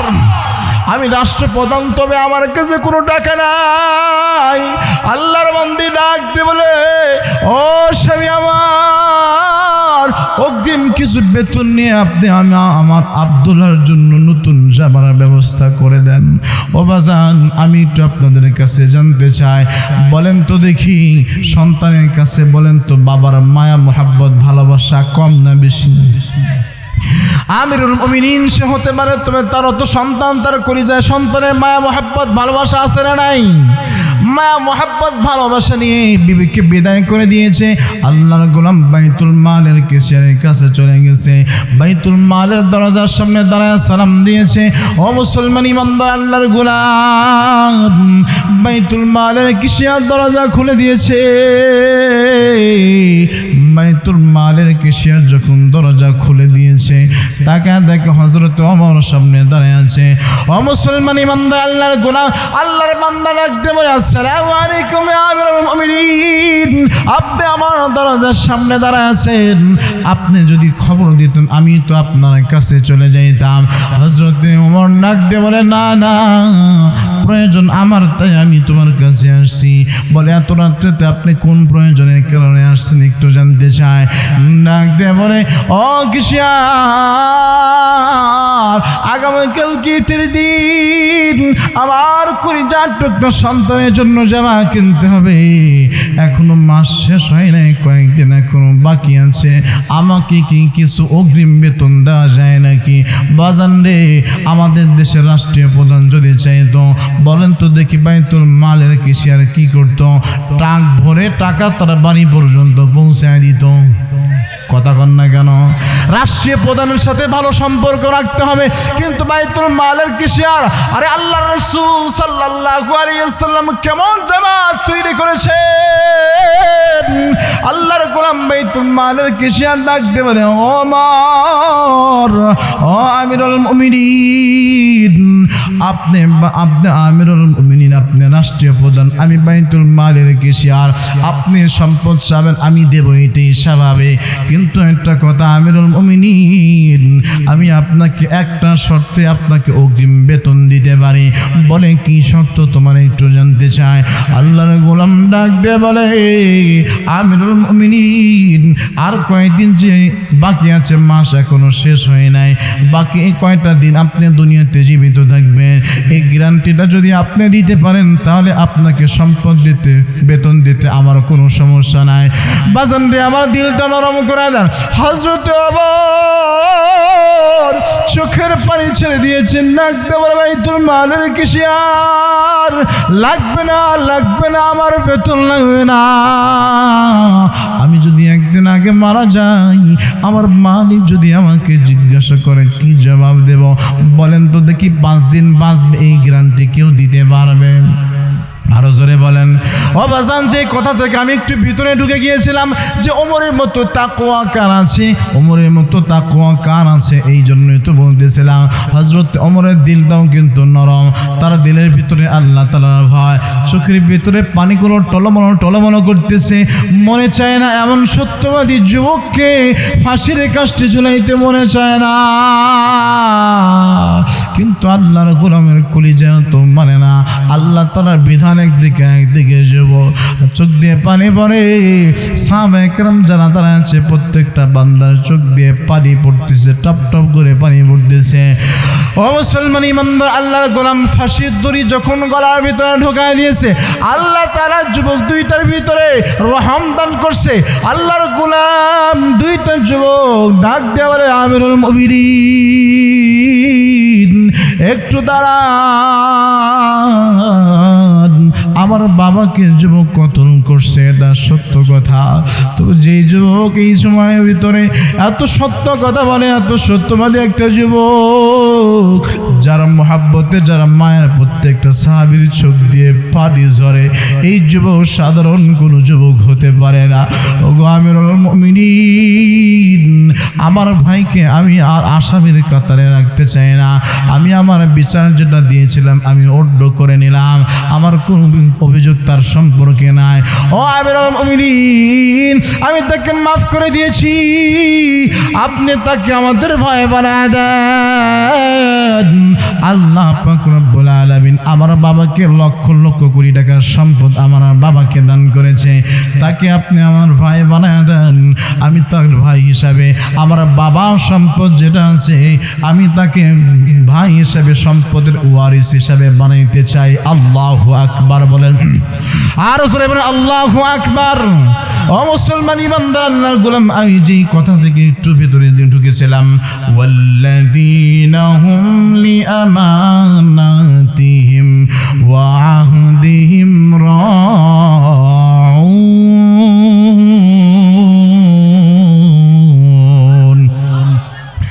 আমি যেই কথার ভিতরে ঢুকেছিলাম যে 1 নম্বর আমানতদারি ঠিক থাকতে হয়, 2 নম্বর সফল মুমিন হলে বান্দার ওয়াদা ঠিক থাকতে হয়। মনে আছে আপনাদের বাজারে সফল মুমিনের 7 নম্বর গুণ, আল্লাহ পাক রব্বুল আলামিন সফল মুমিনের 7 নম্বর গুণ সম্পর্কে আল্লাহ পাক রব্বুল আলামিন জানিয়েছেন, ওয়াল্লাযীনা হুম আলা সালাওয়াতিহিম ইউহাফিযুন। ও মুসলমান ইমানদার আল্লাহর গোলাম, আল্লাহ পাক রব্বুল আলামিন সফল মুমিনের 7 নম্বর গুণ আল্লাহ তাআলা বর্ণনা করেন। বলে সফল মুমিন যেই ব্যক্তি হবে ওই ব্যক্তিগুলো আল্লাহ পাক রব্বুল আলামিনের বিধান নামাজ যেটা আছে এই নামাজের ইহতিমাম করবে, ফরজিয়ান সুন্নাত ঠিক রাখবে, বান্দা ওয়াক্ত মতো নামাজ পড়বে, নামাজে গাফিলতি করবে না। বলেন তো দেখি আমাদের সমাজে এমন লোক এমন সংখ্যা আছে না নাই? নামাজের সময় হয়ে গেছে বলে একটু পরে যাই, কথা কন না কেন? একটু পরে করতে করতে নামাজ শেষ হয়ে যায়, জামাত ফেল করে, জামাত যখন ফেল হয়ে গেছে এখন আর নামাজ পড়তেই মনে চায় না, কথা বলেন না কেন? বাজানরা আমার এই জন্য ভালো করে বুঝবেন, সফল মুমিন যাবে নামাজের টাইম যখন হয়ে গেছে বান্দার সাথে সাথে নামাজে দাঁড়ায় যাবে, এটা সফল মুমিনের 7 নম্বর গুণ। বাজানরা আমার ভালো করে বুঝবেন, আল্লাহ পাক রব্বুল আলামিন এই 7টা গুণ যখন কোনো মুমিন বান্দার ভিতর হয়ে যাবে, সফল মুমিনের ভিতর যখন এই 7টা গুণ চলে আসবে, আবার আল্লাহ পাক রব্বুল আলামিন ডাকবে বলে, বান্দা আমি আল্লাহ তাআলা তোমাকে ঠকাবো না, আমি আল্লাহ তাআলা তোমাকে মাহরুম করব না। আল্লাহ পাক রব্বুল আলামিন জানিয়ে দিলেন, উলাইকা হুমুল ওয়ারিসুন আল্লাযীনা ইয়ারিসুনাল ফিরদাউসা হুম ফিহা খালিদুন। আর আল্লাহ পাক রব্বুল আলামিন বলে, এরাই তো হলো জান্নাতুল ফিরদাউসের ওয়ারিস। সুবহানাল্লাহ বলেন, এরাই হলো জান্নাতুল ফিরদাউসের ওয়ারিস। আল্লাহ পাক রব্বুল আলামিন বলেন, বান্দারে আমি আল্লাহ পাক রব্বুল আলামিন ওয়াদা করেছি সফল মুমিন হলে জান্নাত দান করব। যখন এই 7টা গুণে গুণান্বিত হবা আমি আল্লাহ তাআলা তোমাকে জান্নাতুল ফিরদাউসের মালিক বানায় দেব। ও মুসলমান ইমানদার আল্লাহর গোলাম, জান্নাতে কে বাজাইতে চায় না? সকলে তো জান্নাতে যাইতে চাই, তবে জান্নাতে যাওয়ার কাজগুলো আগে করা দরকার আছে না নাই? ও মুসলমান ইমানদার আল্লাহর গোলাম, কালামুল্লাহর ভিতরে আল্লাহ তাআলা জান্নাতের বর্ণনা করেছেন, এই কালামুল্লাহর ভিতরে আল্লাহ তাআলা জাহান্নামের বর্ণনা করছেন। এই জন্য এই কোরআনের সাথে মুহাব্বত ভালোবাসা থাকা দরকার আছে না নাই? আর জোরে বলেন ভালোবাসা থাকা দরকার আছে না নাই? এই কোরআনের সাথে মুহাব্বত রাখবে যারা জান্নাতে যাবে তারা। সুবহানাল্লাহ বলেন। ও বাজান, আপনি কোরআন থেকে দূরে থাকলেন, আপনি নামাজ থেকে দূরে থাকলেন, যে ব্যক্তি কোরআনের সাথে সম্পর্ক রাখে না সে নামাজের কাছে আসতে পারে না। যেই ব্যক্তি কোরআনের সাথে সম্পর্ক রাখে না সেই ব্যক্তি হারাম খাইতে পারে না, কথা কন না কেন? সেই ব্যক্তি হালাল খায় না, হারাম খায়। আর কোরআনের সুহবতে বান্দা যখন চলে আসে ওই বান্দা তখন সকল কাজ আল্লাহ তাআলা করে। ঠিক না? ঠিক বলেন। ও মুসলমান ইমানদার আল্লাহর গোলাম, এই জন্য কোরআনওয়ালার সাথে সম্পর্ক রাখতে হয়। কোরআনওয়ালা যারা তাদের সাথে সুসম্পর্ক বজায় রাখবে, যারা জান্নাতি হয়ে যাবে তারা। ও মুসলমান, একটা ছোট্ট একটা মিসাল দিয়ে আমি সামনে দিকে বাড়তে চাই। ও মুসলমান, কোরআনের সাথে সম্পর্ক রাখলে কি হয়? আপনি দুনিয়া থেকে চলে গেছেন, আপনার সন্তানটা কোরআনের হাফেজ বানাইছেন, আপনার কপাল বড় ভালো। আপনি মারা যাওয়ার পরে আপনার সন্তানটা আপনার কবরের পাশে দাঁড়ায় কোরআন তেলাওয়াত করবে। বাজানে হাসান বসরি রহমতুল্লাহ আলাইহি বিখ্যাত, জগৎ বিখ্যাত একজন আল্লাহর ওলি, কবরের পাশে দিয়ে সফর করতেছে, হঠাৎ করে আল্লাহর গোলামের কাশফ হয়ে গেছে। আল্লাহর গোলাম কাশফের মাধ্যমে খেয়াল করে দেখে দুইজন ফেরেশতা কবরের পাশে দাঁড়ায় কি জানে টোকাই দিছে। জিজ্ঞাসা করে, ওগো আল্লাহর ফেরেশতারা তোমরা এখানে কি করো? আল্লাহর গোলামকে ডাক দিয়ে বলে, ওগো আল্লাহর ওলি, আপনি যাওয়ার পূর্বে একজন আল্লাহর ওলি তার শাগরিদ নিয়ে এই পথ দিয়ে অতিক্রম করেছে। এই কবরওয়ালাদেরকে দেখে একটু মায়া হয়েছে, কিছু সওয়াব রেসানি করছে, কিছু কোরআন তেলাওয়াত করে বক্সায় দিয়েছে। এই সওয়াবগুলো আমরা কবরবাসীর কাছে বন্টন করতেছি। লম্বা সিরিয়াল ধরেছে। তিনি লক্ষ্য করে দেখে একজন বৃদ্ধ মানুষ সিংহাসনের উপরে, বৃদ্ধ এক মহিলা বসে আছে, সে সিরিয়াল ধরে নাই। কাশফের ভিতরে আল্লাহর ওলি হাসান বসরি রহমতুল্লাহ আলাইহি ডাক দিয়ে বলে, মা, কবরের ভিতরে বান্দা যখন চলে যায়, বান্দা বড় পেরেশানির ভিতরে থাকে। সকল মানুষ নেকের জন্য সিরিয়াল ধরেছে, কিন্তু আপনি সিংহাসনের ভিতরে বসে আছেন, আপনি কেন সিরিয়ালটা ধরলেন না? আল্লাহর বান্দা ডাক দিয়ে বলে, আল্লাহর ওলি, দুনিয়ার বুকে আমার একটা সন্তান আছে, নেক সন্তান আছে, যেই সন্তানটা প্রত্যেক দিন আমার কবরের পাশে দাঁড়ায় দাঁড়ায় এক পারা করে কোরআন পড়ে, এক পারা করে কোরআন পড়ে। এই জন্য এই কোরআনের সওয়াবটা আল্লাহ তাআলা আমার কবরে দিয়ে দেয়। অতিরিক্ত সওয়াবের আমার দরকার হয় না। একটুখানি কোরআন তেলাওয়াত করছো, এই সওয়াবের জন্য আমি যদি লাইনে দাঁড়ায় যাই তাদের বড় কম হয়ে যাবে। এই জন্য আমি সেখানে যাই না, আমি বসে আছি। আল্লাহর গোলাম ডাক দে বলে, ওগো মা, আপনার সন্তানকে, আপনার সন্তানের পরিচয় কি? বলে, আমার সন্তানের নাম হচ্ছে আব্দুর রহমান, অমুক এলাকা অমুক বাজারের ভিতরে যাবা, যা দেখবা ব্যবসা করে, কাপড়ের ব্যবসা করে। আল্লাহর গোলাম হাসান বসরি রহমতুল্লাহ আলাইহি ওই বাজারের ভিতরে চলে গেছে। তাকে দেখে ঠিকই একজন যুবক ব্যবসায়ী ব্যবসা করতেছে। আল্লাহর গোলাম হাঁটতেছে, চলতেছে, হঠাৎ করে আল্লাহর গোলাম যুবক ডাক দেওয়া হয়, পথিক, ওগো আল্লাহর গোলাম, আপনি কে? আপনি আমার দোকানের সামনে ঘোরাঘুরি করতেছেন কেন? আল্লাহর গোলাম ডাক দিয়ে বলে, বাবা, তোমার নাম কি আব্দুর রহমান নাকি? বলে, হ্যাঁ হ্যাঁ, আমার নাম তো আব্দুর রহমান। আল্লাহর গোলাম ডাক দিয়ে বলে, বাবা, আমি আজকে কাশফের মাধ্যমে মাত্র দেখে আসলাম তোমার কোরআন তেলাওয়াতের সওয়াবটা আল্লাহ তাআলা তোমার কবরের ভিতরে পৌঁছায়। সুবহানাল্লাহ। এই জিনিসটা কেমন দেখে আসছি, তোমার পরিচয় জানলাম, তোমার সাথে সাক্ষাৎ করার জন্য আসছি। আল্লাহর গোলাম হাসান বসরি রহমতুল্লাহ আলাইহি চলে আসলেন। আবার একদিন ওই কবরের পাশ দিয়ে যখন আবার সফর করতেছে, এবার আল্লাহর গোলাম আবার যখন কাশফ হয়ে গেছে, কবরের ভিতরে যখন নজর করছে, এবার তাকায় দেখে ওই বৃদ্ধ মহিলাটা এবার লাইন ধরে দাঁড়ায় আছে। আল্লাহর গোলাম ডাক দিয়ে বলে, মা, কি ব্যাপার, আপনার লাইন ধরেছেন, কারণটা কি একটু জানতে চাই? ডাক দেয়া বলে, আল্লাহর ওলি, আমার কলিজার টুকরা সন্তান কোরআনের হাফেজ ছিল। দুনিয়ার বুকে যতদিন পর্যন্ত সে ছিল, ততদিন পর্যন্ত আমার জন্য প্রত্যেক দিন এক পারা করে কোরআন তেলাওয়াত করেছে। আজকে আমার সন্তান দুনিয়াতে নাই, আমার সন্তান আজকে দুনিয়া থেকে চলে আসছে। এই জন্য আজকে আমার কোরআন পড়া বন্ধ হয়ে গেছে। এখন আমার নেকের বড় অভাব, নেকের দরকার হয়। এই জন্য আমি এখানে দাঁড়ায় আছি, নেকের জন্য দাঁড়ায় আছি। বাজান রে, এই জন্য আমি আপনাদের কাছে জানতে চাই, কোরআনের সাথে সম্পর্ক রাখা দরকার আছে না নাই?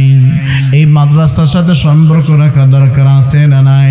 ও বাজান, এই মাদ্রাসার সাথে সম্পর্ক রাখবেন। কোরআন ওয়ালা যারা হয়, কোরআনের হাফেজ যারা হয়, এদের সাথে সম্পর্ক রাখবেন। আমার উস্তাদের মুখ থেকে একটা ওয়াকিয়া আমি শুনেছিলাম। ও বাজান, এই ওয়াকিয়াটা একটু শুনেন, দেখেন দিলটা নরম হয় নাকি। মাদ্রাসার প্রতি ইনশাআল্লাহ মুহাব্বত, আন্তরিকতা, ভালোবাসা চলে আসবে। আপনাদের এলাকায় কি লজিং সিস্টেম আছে নাকি? লজিং নেই? অনেক জায়গায় দেখবেন যে লজিং সিস্টেম আছে। লজিং সিস্টেম কি দেখবেন, ওই এলাকার ভিতরে মাদ্রাসার বিভিন্ন ছাত্রদেরকে বিভিন্ন বাসায় খাবারের ইন্তজাম করে, আছে না এরকম? তো ওই এক মাদ্রাসায় প্রত্যেকটা ছাত্রকে লজিং সিস্টেম করে দেওয়া হয়েছে। তো আল্লাহর গোলাম এক মাদ্রাসার ছাত্ররা স্বাভাবিকভাবে দেখবেন স্কুল কলেজ ভার্সিটির চাইতে মাদ্রাসার ছাত্রগুলো একটু চঞ্চল হয় বেশি। কথা কন না কেন? একটু চঞ্চল হয় বেশি, একটু দুষ্ট হয় বেশি। হ্যাঁ, তো এদের ভিতরে একটা বাচ্চা এমন ছিল যে জাগিরদার, একটু মোটা তাজা ছিল, কি একটু হিষ্টপুষ্ট মোটা তাজা ছিল। এই অবস্থা দেখে 5 জন ছাত্র হেফসখানা ছেলেপেলে একটু এমনি দুষ্ট হয়, তো মোটা তাজা হওয়ার কারণে বলতেছে এই তোমার দুম্বা আসতেছে, তোমার দুম্বা খাবার নিয়ে আসতেছে। কি বলছে? প্রত্যেক দিন জাগিরদার খাবার দেয়, তো নাম দিছে দুম্বা। নাম কি দিছে? দুম্বা। তো এর ভিতরে অনেক ছেলেপেলে একটু বাকপটু হয়। তো একজন যা বলছে, চাচা আপনি তো কষ্ট করে প্রত্যেক দিন ভাত নিয়ে আসেন, আপনার ওই ছেলেটা আপনার দুম্বা বলে ডাকে। কি বলে ডাকে? জোরে বলেন না কে? দুম্বা বলে ডাকে। বলে তাই নাকি? বান্দা খেপে গেছে, আরে আমি এত কষ্ট করে রান্না বান্না করে খাবার নিয়ে আসি, আর সে আমাকে দুম্বা বলে? রেগে গেছে। রেগে গিয়ে বাস মোহতামিম সাহেবকে বলে দিয়েছে, মোহতামিম সাহেব আপনার এই বাচ্চাকে আমি আর খাওয়াবো না, আমি চলে গেলাম। খাওয়ানো বন্ধ করে দিচ্ছে, খাবার বন্ধ। অন্য বাড়িতে জাগির ঠিক করছে, নতুন জাগিরে যাবে। রাতের বেলা আল্লাহর বান্দা ঘুমাইছে। রাতের বেলা আল্লাহর বান্দা রাতের বেলা যখন ঘুমাইছে, স্বপ্নের ভিতরে দেখতেছে হাসরের ময়দান কায়েম হয়ে গেছে। অবাজান রাতের বেলা স্বপ্ন দেখে হাসরের ময়দান কায়েম হয়ে গেছে, ফুলসিরাত পার হবে। অবাজান এই মুহূর্তের ভিতরে আল্লাহর গোলাম দাঁড়ায় আছে, মাদ্রাসার ছাত্রগুলো ফুলসিরাতের পুল, অবাজান হীরা চাইতে চিকন ধারালো এমন একটা পুল, ওই ফুলসিরাতের পুল পার হইতে হবে। অবাজান সকল ছাত্রগুলো যখন আস্তে আস্তে পার হয়ে যায়, হঠাৎ করে একটা ছাত্র ডাক দিয়ে বলে, ও বন্ধুরে ওই দেখো আমাদের দুম্বারে দেখা যায়, দুম্বারে থুয়ে তোমরা কই যাও? আল্লাহু আকবার বলেন। আল্লাহর বান্দা স্বপ্নের ভিতরে দেখতেছে, স্বপ্নের ভিতরে দেখার পর আল্লাহর গোলামকে যখন হাতটা ধরে যখন ফুলসিরাত পার করতেছে, পার হয়ে যাওয়ার পরে আল্লাহর বান্দার হঠাৎ করে ঘুমটা ভেঙে গেছে। দৌড়াইতে হাঁপাইতে মাদ্রাসায় যেমন আপনাদের সাজিদ সাহেব আছে, ওনার কাছে আসছে, বলে হুজুর বড় ভুল হয়ে গেছে, আমার বড় ভুল হয়ে গেছে, আমি এই লজিংটা বাদ দিতে চাই না, এই লজিংটা আমাকে দেয়া দেন। বলে না এটা তো অন্য বাড়িতে দেওয়া হয়েছে, আর কোনো সুযোগ নাই। বলে না যত শুধু তাই না, তার সাথে যদি আরো 10টা বাচ্চাকে দেন তাকেও আমি খাওয়াইতে রাজি, তারপর আমি লজিং ছাড়তে রাজি না। আল্লাহু আকবার বলেন। বলে কেন? বলে এতদিন পর্যন্ত আমি কানে শুনে তাদের খেদমত করেছি, আজকে তো স্বচক্ষে দেখে আসছি। আল্লাহু আকবার বলেন। বলে তালিবুল ইলমের খেদমত করলে কি হয়, তাদেরকে খাওয়াইলে কি হয়, এটা তো আমি স্বচক্ষে দেখে আসছি।